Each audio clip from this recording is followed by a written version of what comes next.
The British government has suspended new free trade negotiations with Israel over its conduct in Gaza, where hundreds have been killed in recent days and aid restrictions remain in place. Foreign Secretary David Lammy announced the decision in Parliament on Tuesday.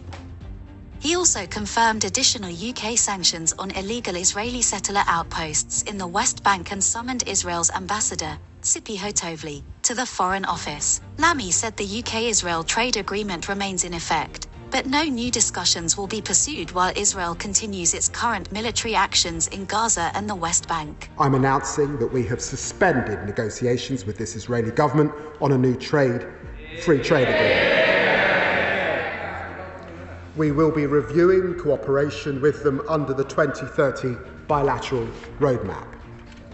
The Netanyahu's government's actions have made this necessary. UK Prime Minister Keir Starmer reiterated his call for a ceasefire, calling the suffering of children in Gaza utterly intolerable.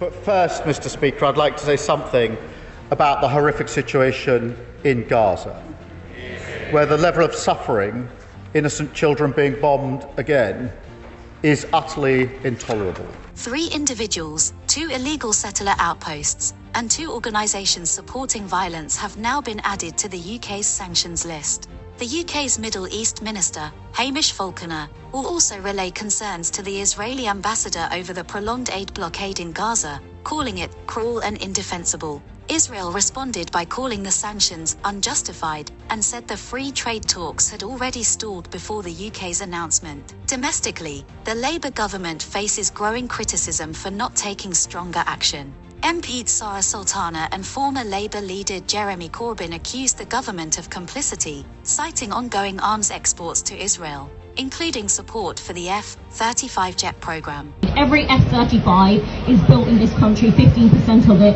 Without that active support, those jets, those lethal fighter jets, would not fly in the skies, dropping 2,000-pound bombs, destroying Palestinian lives, cities, universities, healthcare infrastructure, and we have a role to play, every single one of us, to stop genocide. Despite a partial arms suspension in September, UK data shows military equipment worth over £127 million was still approved for export between October and December. This follows similar moves by the European Union, which has now voted to review its trade cooperation agreement with Israel to assess potential violations of human rights commitments. EU's foreign policy chief, Kaja Kallas, confirmed that most member states support reviewing the EU-Israel trade agreement. The review will assess whether Israel has breached human rights clauses under Article 2 of the deal. France backed the move, with 17 of 27 EU states reportedly in favour. Sanctions against violent Israeli settlers have been drafted but remain blocked by one EU country. Kallas stressed that aid entering Gaza is insufficient, saying it must be allowed to flow freely and at scale.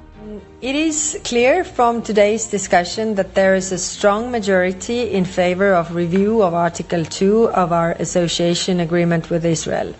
So we will launch this exercise, and in the meantime it is up to Israel to unblock the humanitarian aid. Saving lives must be our top priority. The blind violence and blockade of humanitarian aid by the Israeli government have turned Gaza into a place of death. The Netherlands has proposed that the association agreement between the European Union and Israel be re-examined. We have supported this initiative.